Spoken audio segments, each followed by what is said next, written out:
everybody, this is your boy Q Savage, back at it again with another video for you today. If you would like to see more, make sure you like, make sure you subscribe, make sure you comment. Also, make sure you share this to your peoples. Make sure you share this to your friends.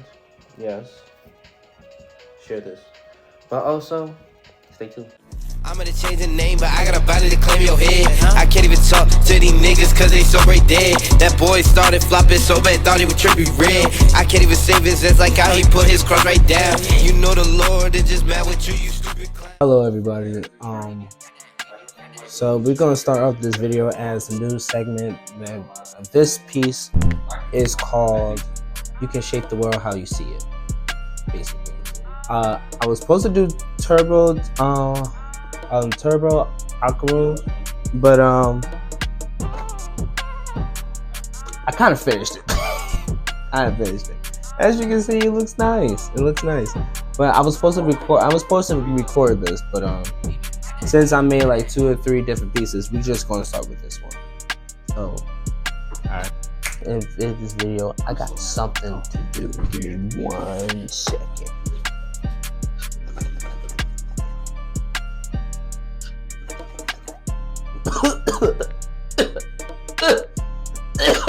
So I guess this is how we about to start this video. So back when I was 5 or 6 years old, I used to watch Avatar, Danny Phantom, Fairly Odd Parents. You know, the tradition of cartoon shows that, you know, if you know, you know. So there used to be little animators who used to show us how they used to sketch the characters. Here's a little demonstration right here. Let's take a look inside Nicktoons.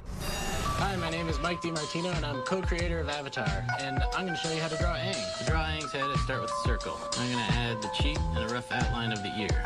And then about halfway through the face, I draw a line for the eyes. Let's start off drawing his head, a lot of angles, draw his chin, his hair way up here, and he's got a lot of hair on top of his head, you know, so it kind of hangs in his face. Make his expression really intense, because he's always looking for ghosts to fight, you know. So seeing those creators, seeing those animators on line art, it gave me so much inspiration to draw. And I used to grab coloring books. I just used to scribble in the shits. I never color inside the lines. I never liked that. I just like loud, expressive colors. Besides, I was like 7 years old. I didn't know what the fuck I was doing. So flashback to 4th or 5th grade, Sonic Generations came out. I was a big dork. I love Sonic. Every time I came home, I was always playing Sonic. And you can never get me off the game. I was always playing on my PlayStation 3, Xbox 360. That's how I was. But the idea came in my mind. I was like, I would love to draw Sonic. So before homeroom, I would go to my art class. I would ask my teacher, hey, can you help me create Sonic? So he was like, just bring me a picture of him. I can show you how to do it. So I brought him a video game disc container of the picture of itself, and he gave me the guidelines. He showed me how to sketch it, how the placement for it, everything. So it was a little bit here and there. When I got home, I had the most biggest struggle ever. I even gave up on it because I was like, how the fuck you do this shit? I didn't know what the hell I was doing. I was trying to replicate it and I couldn't do it. I had a few more practices. I even went to summer camp and there was an animator who came and showed us how to draw Iron Man, a Chibi Iron Man, Chibi minions from Despicable Me, and it just fascinated me more and more and more. But eventually I stopped doing it because I got into other curricular things. Not until 8th grade. 8th grade, I took a woodshop class back in GTMS. If my Jersey people know what I mean, you know what I mean. That's when I started tracing my characters, because you have to trace the drawing onto the wood board to be able to burn it. So ever since they gave me a little critique or technique about that, I started to trace more of my drawings. But also I consider that practice, because literally it practiced how the lines should be, how you can make the lines critique or not critique, because it's all about placement. So I started doing that, and that kind of lasted until sophomore. sophomore in high school, because that's when I started getting an art class. Art class, I was learning a lot. I learned about Basquiat, I learned about Mozart. I learned a lot of artists that was very inspirational. That's even have some of their artifacts in art museums that no one really wants to talk about, or they barely know about it. Anyway, I drew a horse upside down. I started to get into more drawings, more, and here's the few creations that I was doing. I even started getting into graffiti arting, which is like so crazy because my biggest inspiration is when I went to New York and there was always graffiti on the side of the buildings, on in front of buildings. Like sometimes they was, how I say this, even clothing stores were using them because it was that urban artistry that I gravitate to a lot. So once I started to see that more, I started to do that more, and this is how we got here. I'm an artist, I do digital work, and I started to do canvases more and more, and I'm loving every step. Because it's literally about how expressive you can get into work. It can be loud, it could be destructive, it could be very cutesy, as people would say, but it's how a person really express. Because I know for me that it's hard for me to express to people, so I choose artwork or write to express how I actually feel with the deepest side of my soul and the deepest side of my heart.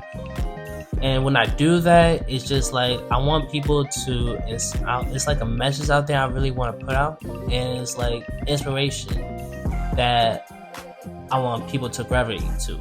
Because there's a lot of people who really lost that spark. Just cultivate to their 9-to-5 jobs and all the kind of stuff, because that's how the world makes us. Like, people forget that spark, people forget that imagination, people forget that creativity that people thrive on.